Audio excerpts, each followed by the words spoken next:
Hello everyone, welcome back to our channel. In this tutorial, we are going to talk about how to create privacy policy page in WordPress.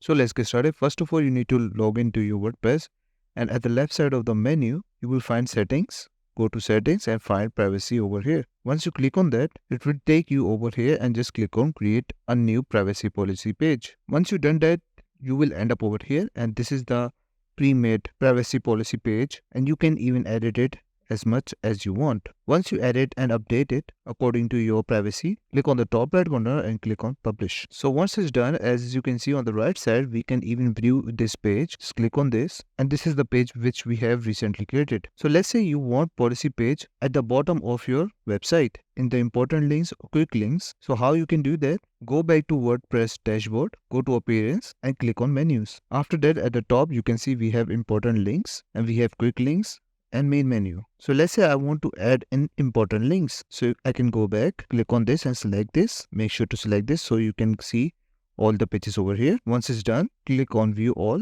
and click on privacy policy. After that, add to menu and click on save menu. And that's it. This is all you need to know how to create privacy policy page in WordPress. Thank you so much for watching this video. Bye bye and take care.